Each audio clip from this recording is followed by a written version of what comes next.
Anda bersama SBS Bahasa Indonesia. Dapatkan lebih banyak lagi cerita bagus di sbs.com.au/Indonesian.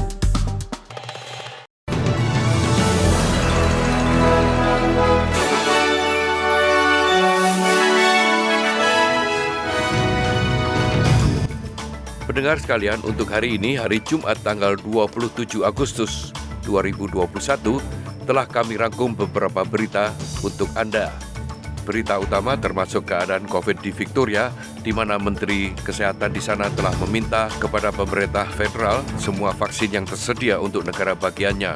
That Victoria will take all the vaccines it can lay its hands on.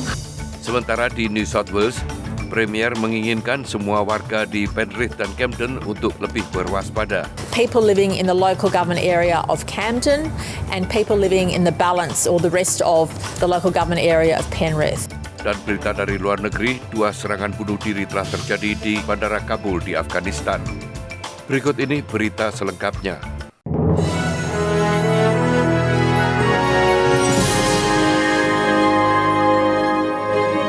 Berita selengkapnya. Victoria telah mencatat 79 kasus COVID-19 lokal baru dan 0 di karantina hotel. Dari kasus baru itu, 53 terkait dengan wabah yang diketahui dan 26 kasus misterius. Menteri Kesehatan Victoria, Martin Foley, mengatakan negara bagian itu akan membutuhkan semua vaksin yang dapat diperolehnya untuk memenuhi permintaan saat ini dan di masa depan. Ia menambahkan permintaan dari usia 18 hingga 39 tahun sangat banyak tanpa ada tanda-tanda keraguan vaksin.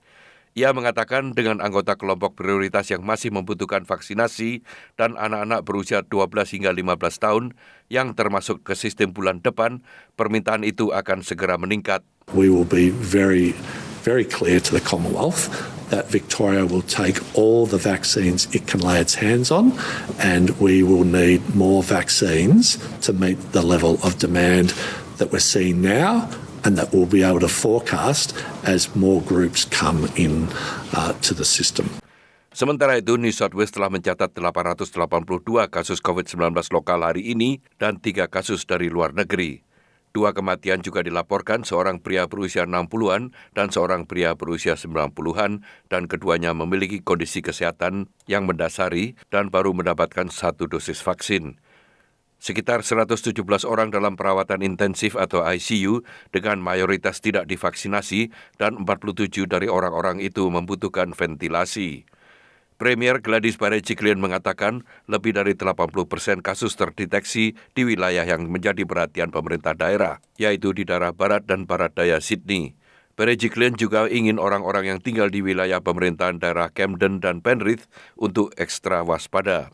And we do today also want to call out people living in the local government area of Camden and people living in the balance or the rest of the local government area of Penrith. The health experts are telling us there are more cases there than they would like to see, and unless things improve there could be a chance that those areas could be designated local government areas of concern. But we're just asking everybody in Camden and the rest of the Penrith local government area just to be extra careful.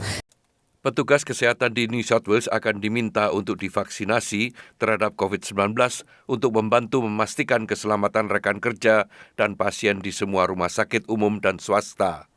Menteri Kesehatan Brett Hazzard mengatakan di bawah perintah kesehatan masyarakat, staf kesehatan harus memiliki dosis pertama dari vaksin itu pada tanggal 30 September dan divaksinasi penuh pada tanggal 30 November atau setidaknya janji kedua mereka dipesan agar tetap dapat bekerja.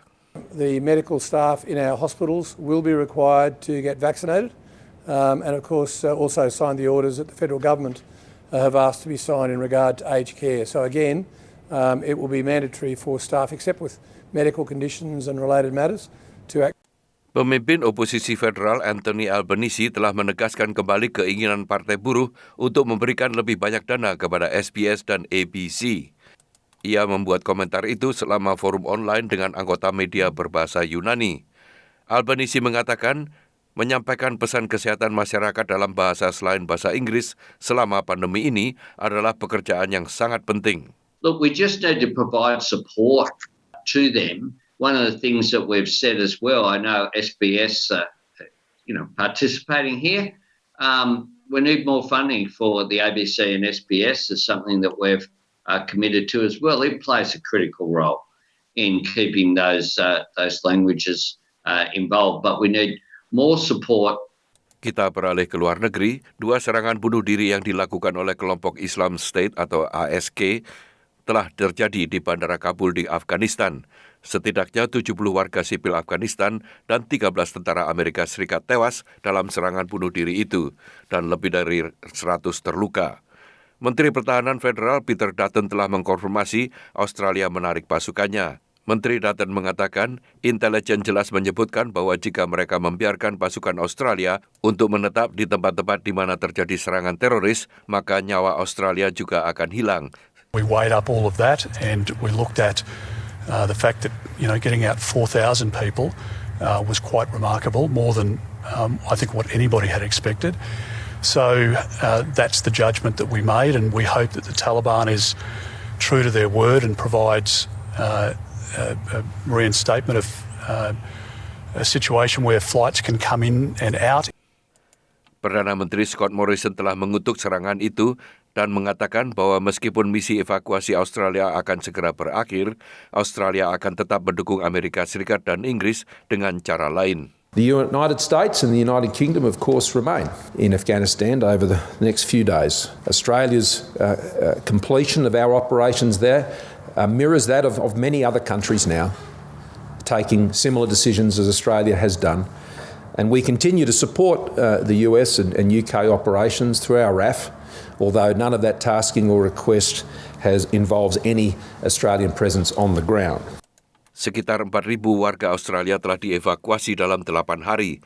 Namun perebutan maut untuk keluar dari Afghanistan dan 20 tahun sebelumnya sekarang akan menjadi subjek penyelidikan Parlemen Federal yang didukung oleh Senat Australia dengan suara bulat.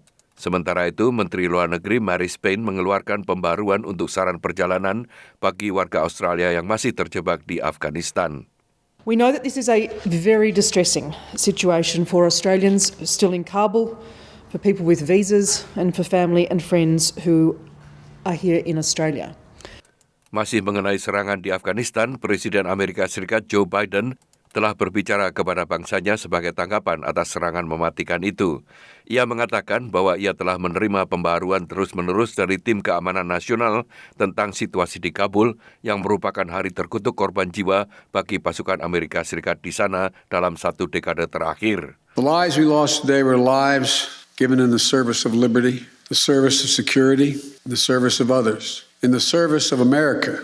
To those who carried out this attack, as well as anyone who wishes America harm, know this: we will not forgive.